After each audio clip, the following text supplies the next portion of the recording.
Dr. Lori Bouchard, welcome to the Keto Camp podcast. Hi, Ben. Thank you so much for having me. Thank you for being here today. I know that you're playing injured. You're actually dealing with COVID right now. You're day 5 or so since you started feeling off, you said, from your trip. So share right off the bat, what happened with your trip to Germany and feeling off when you got back home? Yeah, so I went to Germany and Switzerland. So I've never been to Switzerland. So I've never experienced chocolate like that before, cheese. Like I just fully indulged in things that I would typically never do. And maybe I'd have a little bit, but never to the extent of what I've done in the past 2 weeks. So, along with the eating changes, the habits of just what I'm ingesting, and then also from flying, radiation, the stress, the time change, jet lag, like circadian rhythms all messed up. When I get home, I was just getting rid of stuff from my body in all directions. And it's a very healthy thing to get sick once or twice a year. Like the people who never get sick, I worry about them. But my body was purging to another level, which is fine. It's great getting rid of that. And then, yeah, just today, I'm like, maybe I actually have COVID. But I'm realizing that it's not it's a flu, right? It's like a viral infection, but my body was in the perfect storm of making this happen. So it wasn't like if I didn't eat like garbage, if I didn't travel, maybe I would have been exposed to someone who's had COVID and been fine. But I know that I've created this perfect storm of a situation and I'm feeling the way I am because of that. But I see it as an opportunity of why not implement a 5-day fast? Why Mm. not give my body all the nutrients it needs? Why not listen to my body when it's starting to say no and actually rest and not do so much? So I actually see this as an opportunity of kind of like recharging and relaxing and implementing things where I was maybe too busy to do before. So yeah, that is what's going on right now, and I'm not mad at it. I'm not mad at the situation. I enjoyed what I did when I was there, but now that I'm home, I'm gonna be recharged any day now. I love the attitude. I love the mindset around it. I also got sick back in July after travel. Dr. Pump actually had COVID in Utah, and we were masterminding, and then I got it from him. And yeah, I was banged up for a little bit. I had a fever of 104.5 degrees Fahrenheit for a Oh, couple wow. of days. But like you, opportunity for my body, my innate intelligence to just do its job. So I didn't do anything personally to suppress or lower the fever. I let my body go through the fever. I just rested. I didn't fast for 5 days. I fasted probably for like 36 hours. And then I started to get my appetite back. So I kind of listened to my innate intelligence. Mhm. But are you currently on a long fast right now? I am, yeah. I'm only having water and electrolytes. I'm taking probiotics every few hours. There's supplements I'm just taking every few hours. Not any of the fat soluble vitamins, but yeah, I'm the same as you. I'm very intuitive when it comes to like, okay, when should I break it? And I just don't feel like I'm ready yet. If I'm feeling extremely lethargic, then I probably would and say, okay, I need some more fuel. But yeah, I'm gonna just see how long I can go, and I'm feeling good right now. Like I'm not 100%, but yeah, it's interesting because when I was in Germany, the whole point of going there was to visit these oncology clinics or hospitals that are all naturopathic and holistic. So these huge hospitals who promote fasting, who promote natural healing, Wow. they use mistletoe, they use high dose vitamin C, they do all the things that I do in my clinic and in Ontario here, but alongside chemotherapy. So when someone's sick, they're like, of course you have to fast before chemo. They're like, of course you need to have a temperature and warm up your body. They give hot baths before chemo and after chemo to warm up their body to create a fever. So they're like, of course you have to do these things. So the Huh. whole mentality, like, whereas here, and I'm sure in the US too, it's like, take Tylenol if you get a fever, Yeah. take all these things, suppress it. So it was very refreshing to be in this environment where they're saying, like, yeah, your body is heating up for a reason and you need to kill that bacteria or that virus. So it's really it's nice to see where that integrative medicine there, like everyone just like has that same mindset of helping the body heal up to that level. That is nice to hear. And is that because the body's when you warm the body up and you develop that fever, we're creating heat shock proteins that are dealing with that bacteria, that virus? Is that what's happening? Exactly, exactly. Yeah, yeah, it all has to do even with circulation too. So you think of like Mm. a lot of bacteria or cancer cells even thrive in a hypoxic environment where there's not a lot of oxygen. And so the more circulation you can get, the more like increased temperature, patients just do better overall. So even when people are on just like feeling exhausted and not able to do the things, just things that they can do to help with circulation. So using acupuncture, using hyperthermia, the heat baths, saunas, anything to get their bodies warmed up. And you mentioned when you started off the conversation that if you did not get sick once or twice a year, if you haven't gotten sick for years, that would be a cause for concern. Could you explain why? Yeah. Yeah. And you know what? It's so interesting because most people that have cancer, they're completely shocked because they're saying, I never get sick. I'm usually the healthy one out of all my family. I am the one that takes care of everybody. I'm go, go, go. I do all these things. I'm the caregiver.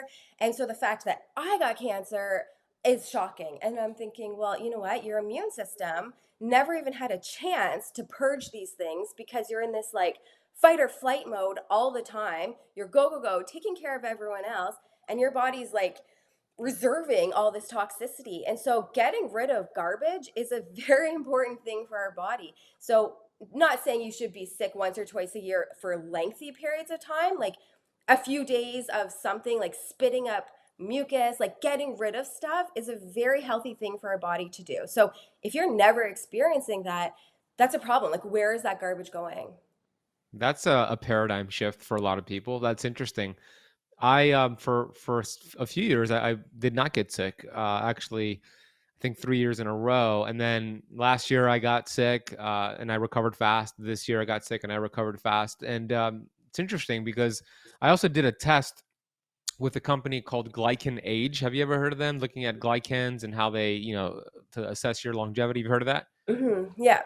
And my test was an anomaly, meaning I tested with them. They sent me a kit because they wanted to come on my podcast, and I did the test, and it showed my biological age as very, very old, at 74 years old. And I'm like, okay, I know. I'm like, okay, something has to be off here. So I'm like, can I speak to like your lead scientist, maybe a couple of them, get some feedback? And they chalked it down to it being an anomaly, and my immune system is just kind of overactive, which is showing a false older reading. And they didn't say it was a bad thing or a good thing. They just shared that it's not an accurate test for me specifically and what I have going on. But that makes me think, is it a bad thing that my immune system was so active that it's showing this glycan age really high? And what can I do for that, or should I do anything for that? Yeah, so I'm not familiar with the actual like nitty-gritty of that test, Hmm.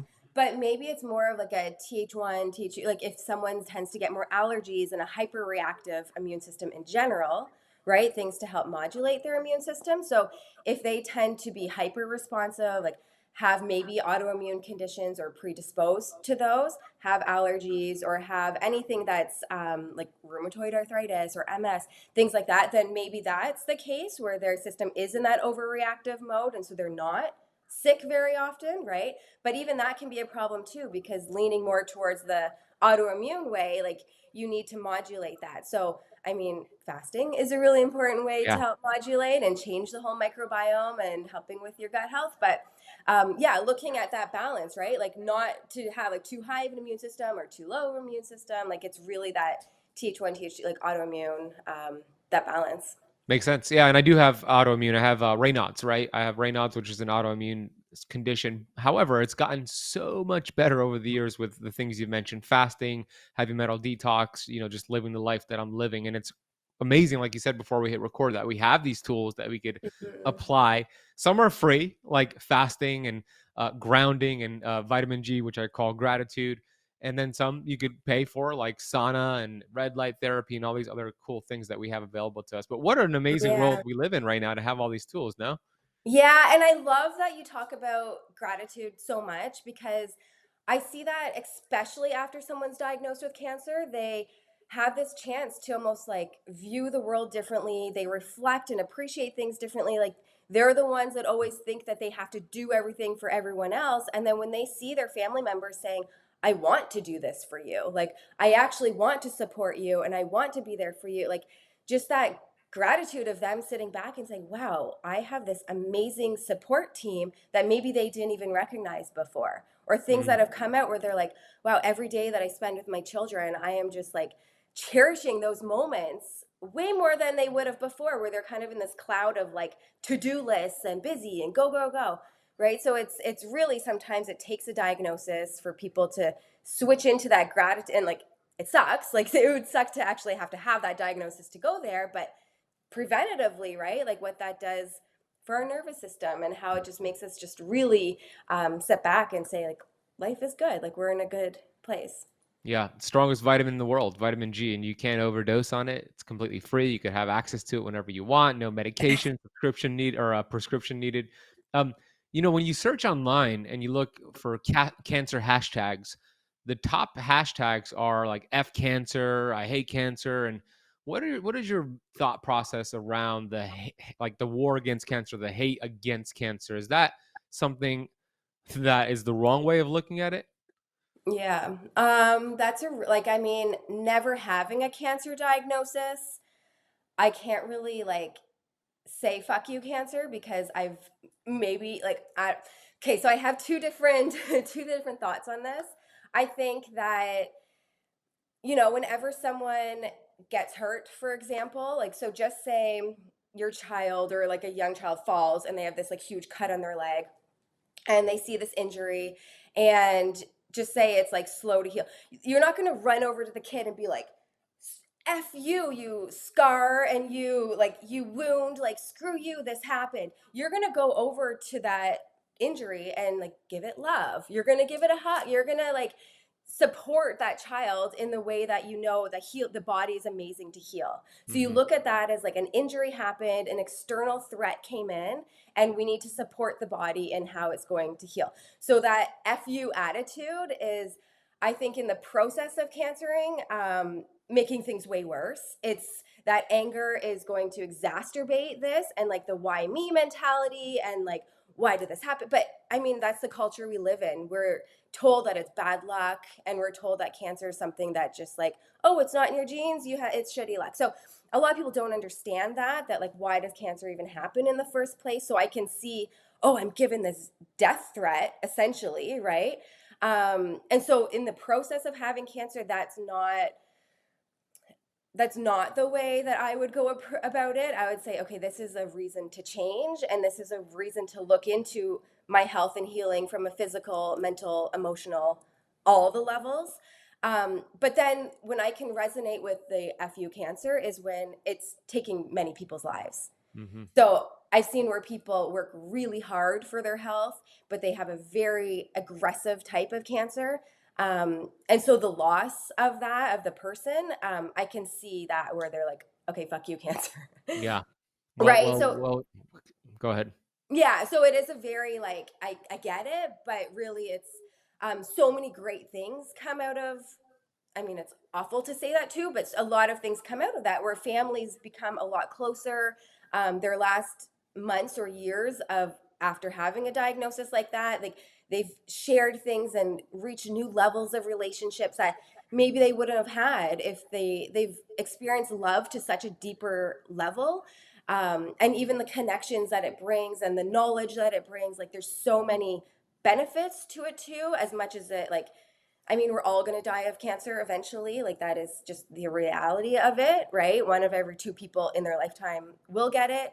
And also, they've seen on autopsy reports that men over the age of 80, 100% of them have prostate cancer.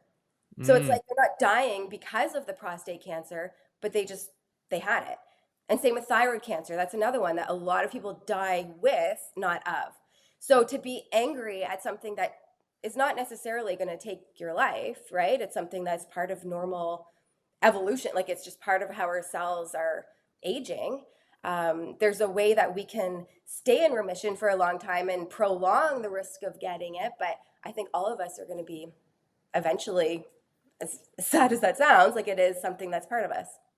That's interesting. 80% of men, well, 100% of men over the age of 80 have prostate cancer. What They about have cancer, yeah. cancer cells? Yeah. What about 100 years ago? Was it the same thing? Was it the same case?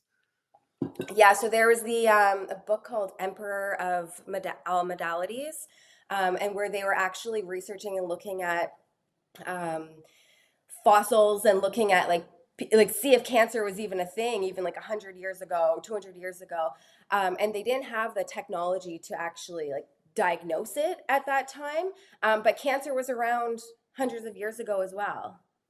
Not likely to the same causes of what, and maybe people were getting it way later in their life, but Yeah. yeah, in my clinic now I'm seeing like 20-year-olds have cancer, and like babies and young people, so we know this is more generational, like passed on, whereas maybe like 3 generations back they didn't get it until their 70s or 80s. And why is the innate intelligence creating cancer cells and the spreading of cancer? Like, what is the number one priority for the human body in innate intelligence is survival, right? So Yeah. why are cancer cells growing if the innate intelligence wants to survive? What's the deal? Like, what is the reason behind it? Yeah. Well, cancer is really a survival, it is a survival mechanism. These cells, so every one of our cells have a slew of mitochondria, right?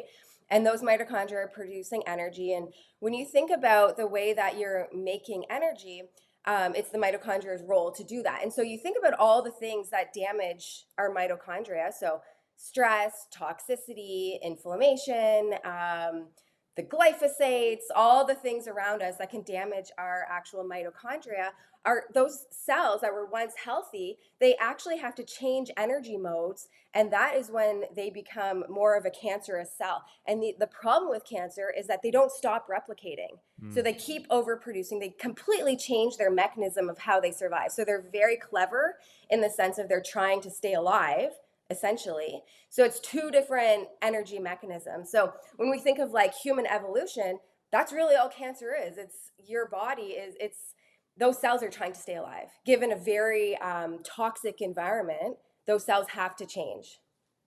Makes sense. And how did you even get involved with cancer research? At what point during your life and career did you want to dedicate your research to cancer? Yeah. Um, that was so when I was in school, there's no way I would want to come near talking about cancer. It was fourth year of medical school where we had to choose like which area we wanted to go into. And I'm thinking like, I want to do things like gut health and fertility, maybe sports medicine, all the really like exciting, and maybe even like focus on weight loss, all those things that I could even just like relate to more. Um, and cancer was like the last. It was like, no way, if it's like this $1 trillion business and it's not even, there's no cure for it, like, why would I want to put myself in this depressing, um, very defeating field, is what I was my view of cancer.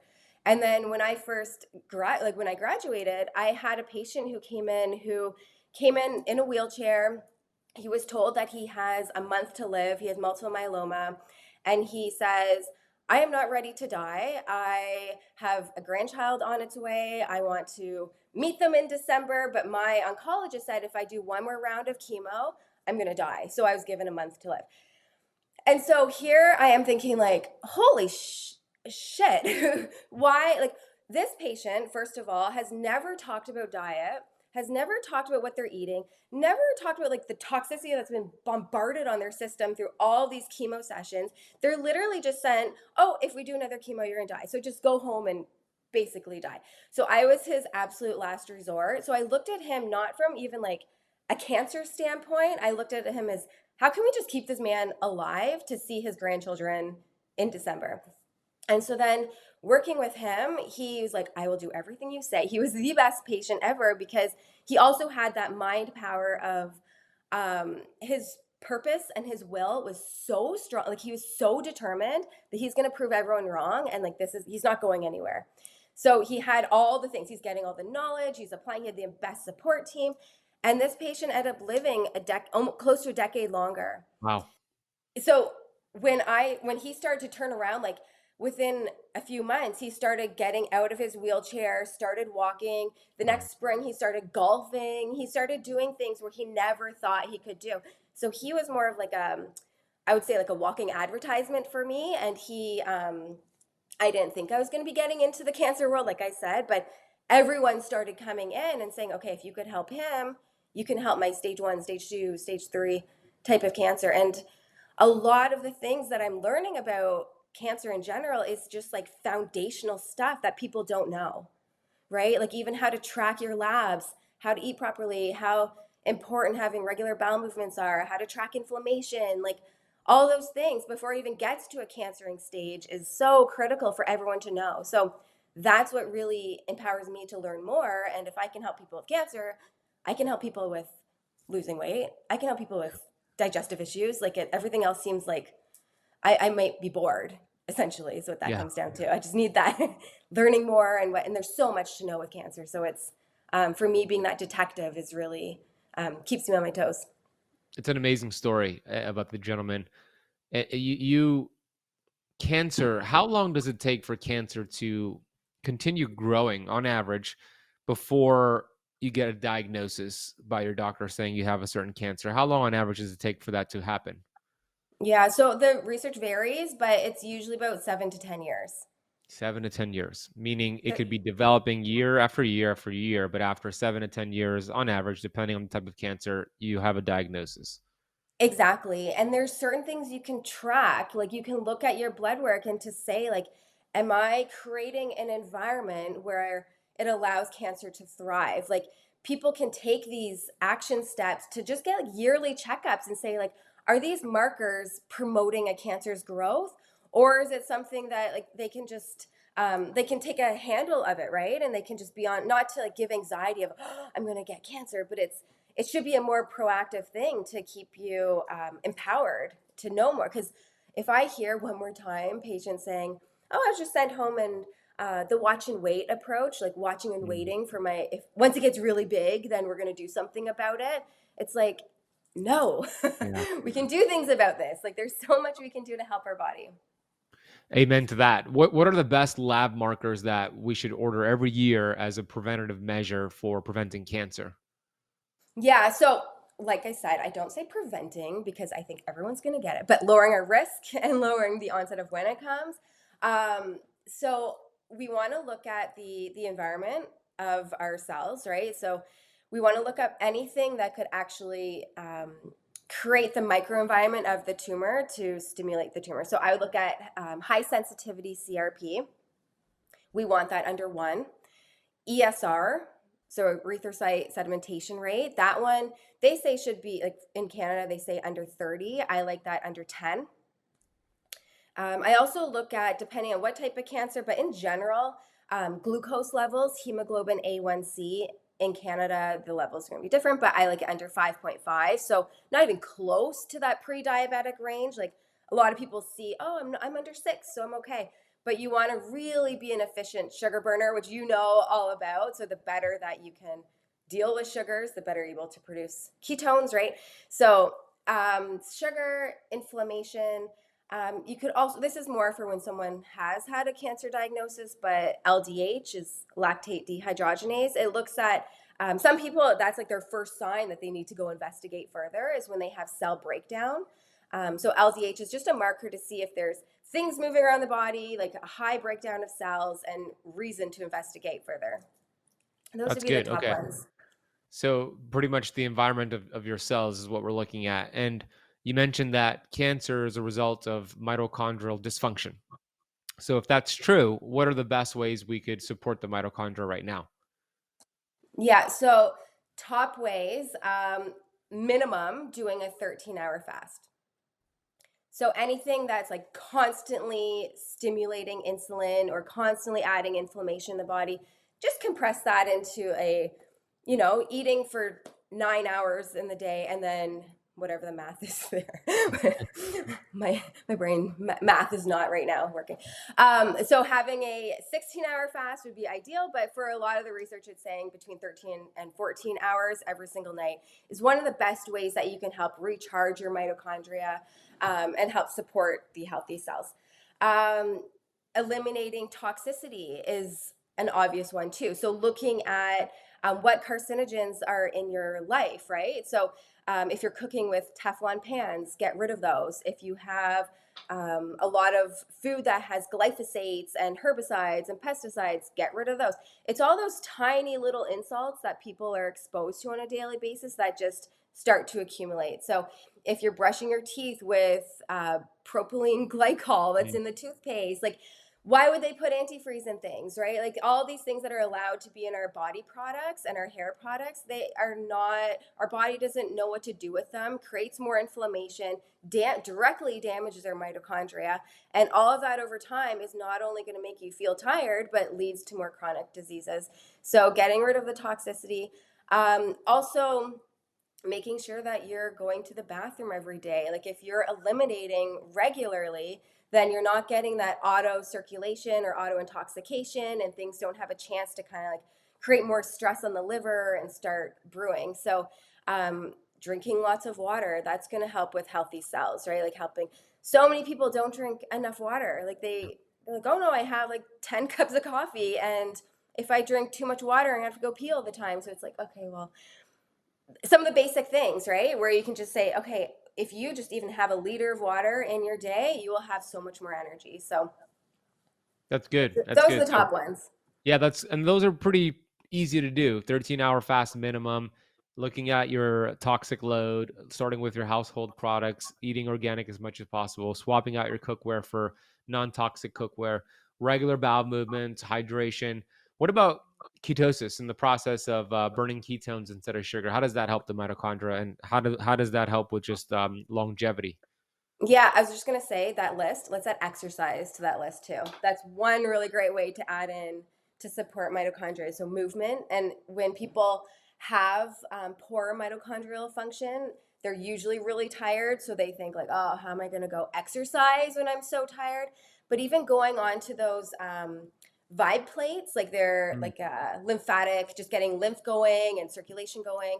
Or you could do like contrast showers, like hot, cold. That'll get circulation going. So anything that's promoting circulation and movement, that's going to help mitochondrial function too. That's Okay, good. sorry. What was the ketones? Yeah. What about ketones? How does that help? So this is what I was telling, I think, before the call in Germany, where they're saying everybody who, before doing chemotherapy or part of their cancer therapies, everyone is in ketosis.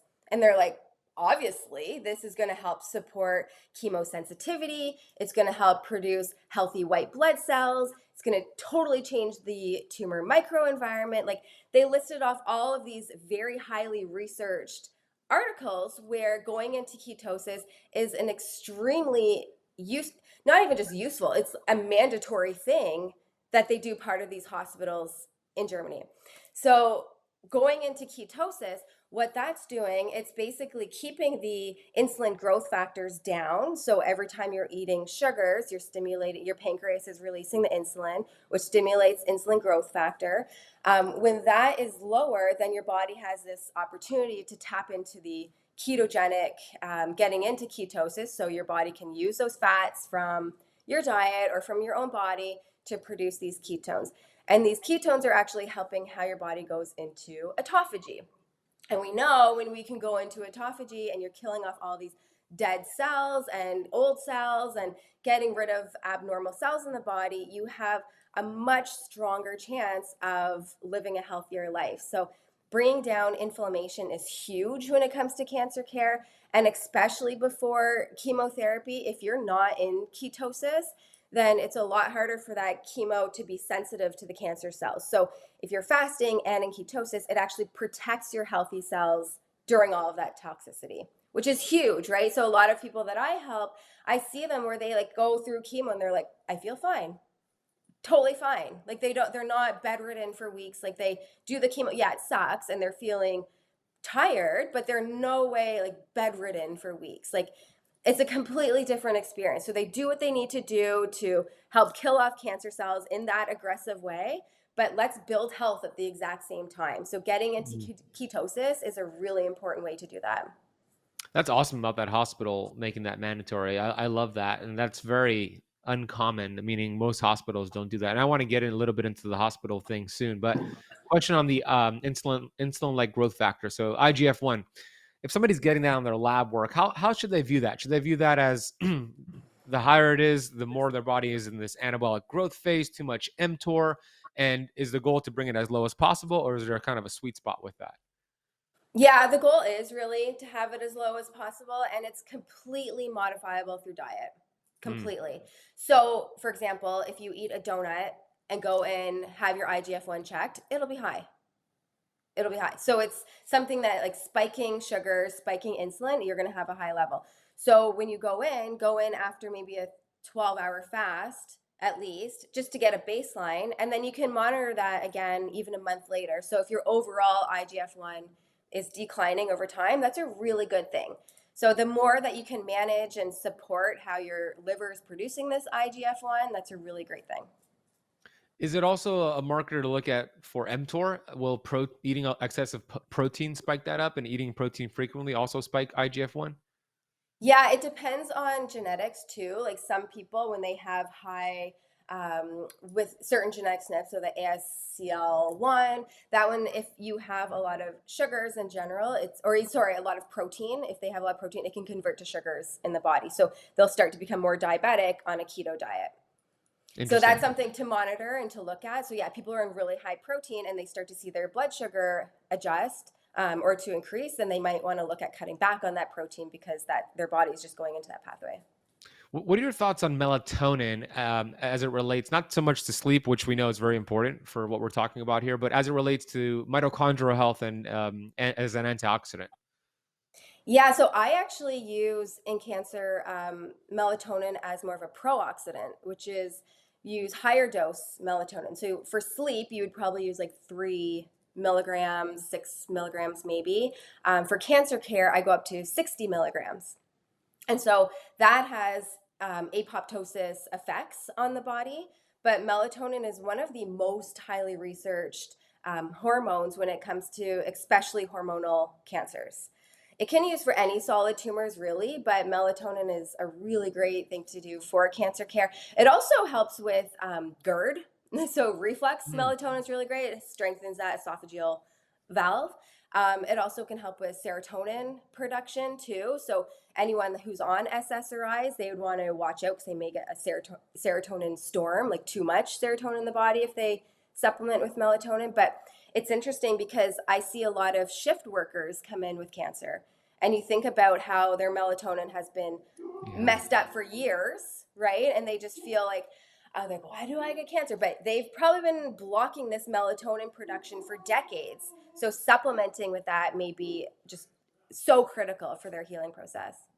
Yeah, and melatonin, to your point, is one of the most potent antioxidants for the mitochondria, right? It's one of two antioxidants that actually get into the mitochondrial membrane. But you said something interesting. You said you use it at high dose as a pro-oxidant. My Mhm. understanding is that melatonin is an antioxidant. So how does that work here?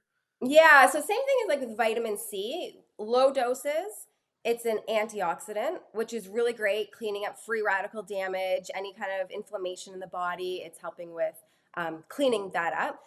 But at high doses, so whether it's vitamin C or melatonin, it turns more into a pro-oxidant, which has more of a cancer killing apoptosis effect. So Hmm. that's what you want. I mean, you could use either or depending on the person. If someone has a lot of oxidative stress already, then low dose melatonin may be more suitable for them. Like the too much oxidation may be a problem, even in their cancer care. But yeah, the low dose or high dose melatonin is fantastic.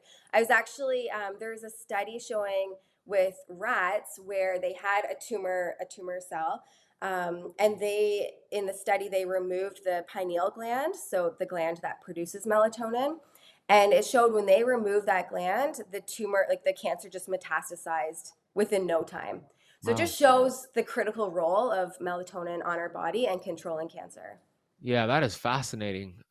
So let's go back to the hospital conversation. Most hospitals in the United States, they have it backwards, meaning we look at the food. Somebody, for example, going through chemotherapy in a hospital here in the US, probably similar all over the world, but I've seen in the US, somebody going through chemotherapy, they're a patient at the hospital, they're on their hospital bed, and their nurse comes in with this a tray of food that's processed junk food that actually could increase inflammation, which led them there in the first place. And then on top of that, you have fast food chains in hospitals where doctors take breaks and go eat that, patients take breaks and go eat that. Why do you think that is? Why do we have it so backwards? I know, and I was actually, in one of the ICU clinics near or the hospitals nearby, like in Canada.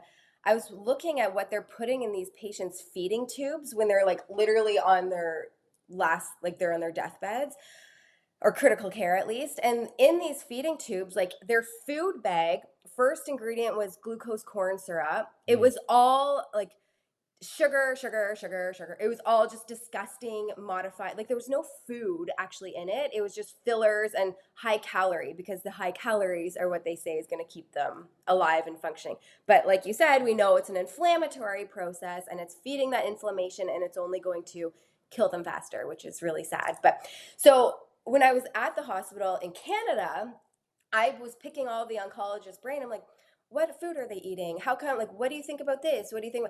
There was only one out of the 10 oncologists that I met on that floor, at least, that said, yeah, this is BS. If we want patients to live and get out of this hospital, we need a whole wing of nutrition and how to supply the body with health and healing. And, vitamin C therapy is used all over the world. Why would we not be using it here?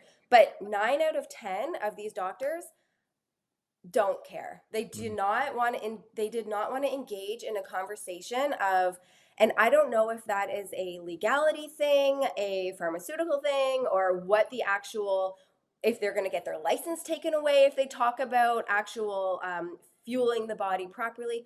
I'm not sure, but it is against humanity. Like it's Yeah. crimes against humanity. That's that's what So I see it as. It's really sad. And then you just think like, wow, most people aren't, when you're in the hospital, you're just like, okay, you're giving me this, I'll have that. Like they don't even think twice. But yeah, it's killing people faster, essentially. yeah, it's unfortunate. Have you seen any research on exogenous ketones as it relates to maybe chemotherapy or radiation exposure or any benefits to exogenous ketones? Yeah, I think if you are having a hard time producing ketones on your own, absolutely supplement with those.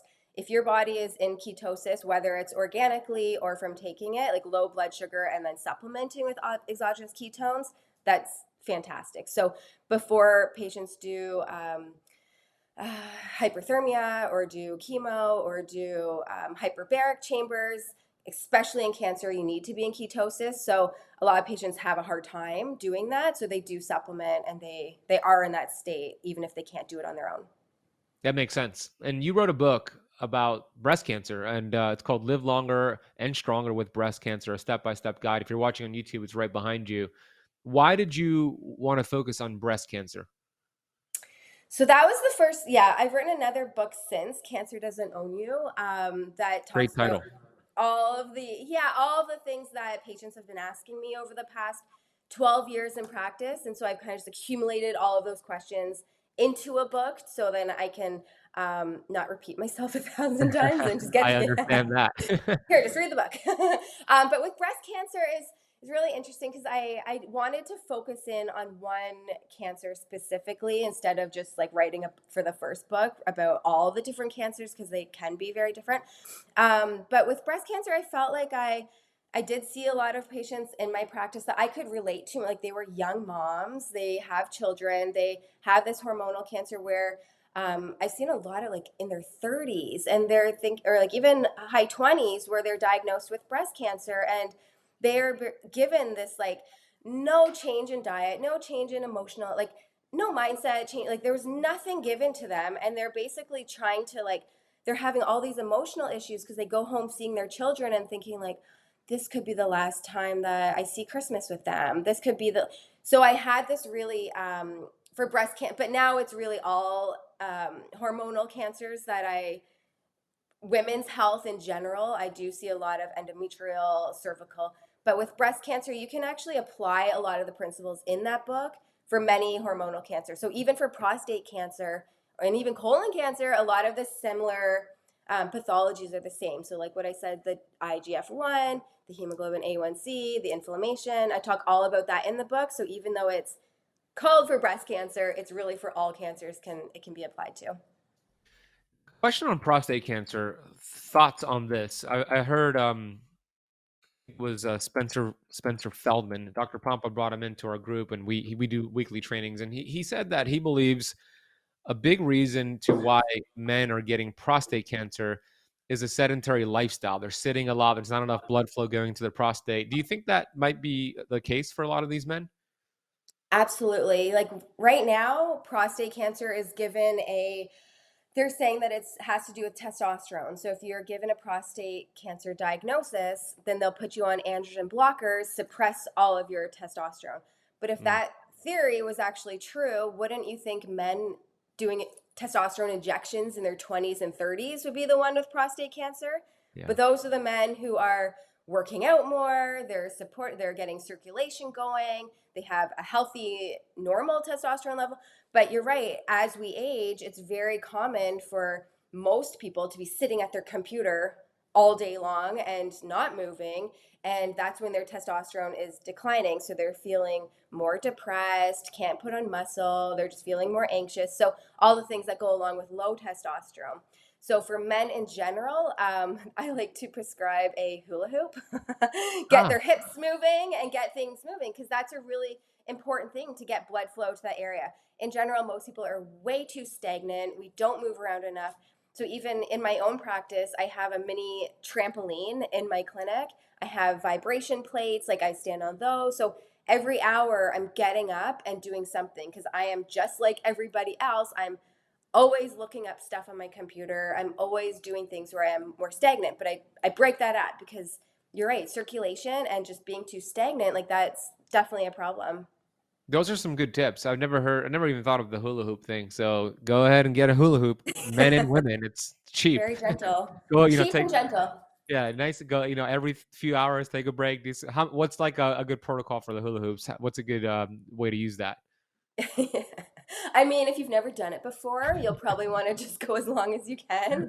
But you don't even need a hula hoop. Like just doing That's Zumba true. class, like Yeah, something that's like getting your hips moving, right? Like dancing, putting on music. Like how often do people just like turn on music and just dance? Like just not care about other like we're so most people are so just like gotta go to work, gotta do this, got to my to-do list. I have to do all these things, but think of the power of just putting on music and getting movement in, right? Like we yeah, should incorporate that into our days.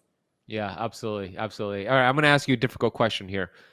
We know that cancer is a result of many, many things. It's not just one thing. It's a combination of many, many things. I get that. But, or I should say, and if you had to choose one of the most one thing that contributes to cancer more than anything else, what would you predict that would be? Well, I've definitely seen where like I go right to my logical brain here of like what I've seen and I can see two people with the exact same diets, the exact same diagnosis, every measure being the exact same, except the one person has major fear and anxiety, sleepless nights, their cortisol is through the roof because of this trauma that they've just been told that they have with cancer. So, I mean, it essentially is a death sentence, what they think, right? So, given all things lifestyle and food being the same, um, absolutely stress, I think, is because you think about too how stress and cortisol is going to affect now how you sleep, right? How you repair at night, how you rejuvenate. There's even studies showing with tumor suppressor genes how it blunts that action. So we all have these mechanisms of cleaning up these cells that are trying to become cancerous. With high cortisol, it blunts that. So stress, I would say, as much as I don't want to say stress caused your Yeah. cancer, it's the accumulation of everything. But the one that's living in this sympathetic nervous state, go go go, really anxious about what's next and what's next, I think that's going to be triggering cancer cells more. Interesting. Yeah, I asked Dr. Aaron Keneally the same question. Do you know Dr. Keneally? Hmm. California, yeah. And of course, she agrees that it's a multitude of things, but she said if she had to choose one, similar to your answer, she said, trapped emotions, right? Which is similar to stress Yeah. and fear. So Isn't that Yeah. interesting? And the And good, yeah. I was just going to say real quick, the good thing about that answer is that we could actually, it's very easy to take control over that. It's like a decision that you make. It doesn't require all this like money and equipment to take care of stress. Mhm. Mhm. Yeah, and even I was gonna say about the trapped emotions and traumas, you think of people with PTSD, right? And then to be given a cancer diagnosis, it almost like reignites past traumas that they maybe haven't dealt with. So that's where a lot of this past healing and looking into these emotions that have been blocked for all these times, it's a way for your body to work out things that you've maybe suppressed for so long or let go of. Yeah. Um, yeah. What? Let's get a little sciencey as as we land the plane here.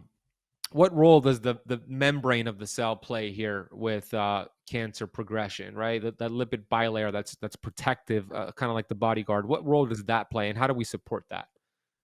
Yeah, so all lipid bilayers, obviously by the name, is all the healthy fats, right? And so if you are not feeding your body enough healthy fats, how on earth can all those cells communicate properly, right? And not just any fat, the ones that are low in or have no toxicity, because a lot of people think like just having deep fried something or whatever, that's a source of fat, but it's actually making your system more toxic and less able to communicate. So that bilayer is such an critical part. So getting enough MCT, olive oil, coconut oil, all the things that have healthy fats to help our cells communicate. Because that's what it's really all about. Anything with health, if your cell's not communicating properly, how are you supposed to produce healthy hormones? How are you supposed to have a strong immune system to think, the enteric nervous system? How are you supposed to communicate properly? It all really comes down to each one of our cell. Like Dr. Pompa says, treat the cell and you'll get well, right? Is Yeah, that yeah, that that's his it. that's his motto? Yeah. Yeah. So that's huge. Like you can't just think that it's yeah, you have to look at the deep cellular tissue there. Absolutely, I agree, and it's the quality of the fats that matter. What do you think is worse for us? Uh, Vegetable seed oils, these omega-6 bastardized, adulterated fats, or is processed sugar worse for us? Which one is worse? Ooh. I would go with the processed fats. Yeah. That's a yeah, like I almost think the stuff that's I mean, you think about toxicity as a whole and it loves sitting in fat tissue, right? Mhm. Like it just loves sitting in fat. So from a toxicity and inflammation, whereas at least with sugars, our body can eventually over time metabolize and balance itself out. But yeah, the fats are a lot harder to get rid of that toxicity. So I would go with the bad fats. I agree with you. Exactly, my answer would be the same thing. You know, the bad fats stick around for much longer. It's estimated. I think Dr. Kate Shanahan told me the half life of linoleic acid, these omega-6 fats that are in our body fat and membranes, the half life is about 2 years, right? Meaning, if you got rid of them today, 2 years later, half of them are still in your body. With sugar, yeah, sugar's not good if you eat it a lot, but you can go ahead and be active, do some trampoline jumping, do some squats, and use that for energy. But those bad fats, they stick around for a very long time, and they're Yeah. everywhere. Like, what do you do when you Yeah. travel? What do you do when you're at restaurants? Do you make requests to cook it in a healthier oil or alternative, Oh, that would be yeah. or do you just What do take the I hit do? and do you still I like? Yeah. I usually just stick to the salads and put the dressing on the side. I'll Yeah, have like grilled vegetables or sorry, grilled fish or grilled chicken. Like I'll have things that are never in a fried state because I just feel awful anyways. Like it's not just like because I know they're bad for me. The other thing I learned too is deep fried French fries. So the potato, once it's in a deep fried situation there, it has aldehydes, which are, like you said, with the fats, it takes years to get rid of these toxins. And so, yeah, the way that it's cooked is so important. And I stick to very basic foods, even when I go out, because it's more about the experience of who I'm with and the environment of what I'm with versus like feeling, oh, it's a treat for me. And I can go out and I can have just like the most disgusting, not disgusting, it probably tastes delicious, but you just know afterwards you're like, oh, why did I do that? So I really try to stick to even the basics while I'm out. yeah, that's good. That's a good call. Where do you see our health as it relates to cancer going in the next 10 years? You mentioned earlier that it's inevitable. We're all going to get cancer. We all have cancer cells right now. but 1 in 3 women are diagnosed with cancer within their lifetime, 1 in 2 for men in the US. But where do you see this? Do you see this getting better in 10 years? Do you see it staying the same, getting worse? Where do you see the projection going? I believe from when I first started practice, like I said, 12 years ago, the questions patients were asking were nowhere near the knowledge that people have now. People are like, everyone is getting a lot smarter from all the different, from learning from you, from other. Uh oh. I'm still here. You're still there. Can you hear me? Yeah, I see and hear you. Did you lose me? Oh, I'm frozen and I look Oh, scary. Okay. But I'm very excited about the patients being very much more informed and they can actually ask better questions. They know that the system is wrong. They know that they have to heal their body and protect their system throughout conventional care. So even if our pharmaceutical model is taking over and they're not giving many options, I believe people are getting smarter and really want to help themselves. So, as a whole, I mean, it would be great if we had these integrative clinics like in Europe. However, I'm not holding my breath for it. I still think it's amazing that we have a lot of information out there and people can take charge of their health, even if the big pharma and big industries are not integrating the way we would love it to be. well said. Absolutely. Final question for you, Lori, is vitamin G, gratitude. We mentioned it earlier. What are you grateful for today? Oh, I love that. I am completely grateful for my three young girls. I have a 4, 6, and 8-year-old, and as crazy as life gets, when I was away from them for 2 weeks, I came back with a totally different, like, just such a gratitude for how sweet and young and amazing that they are. So, yeah, my three little girls, definitely. Ah, that's beautiful. That's special. Where can the keto campers go check you out, get your book, follow you on social?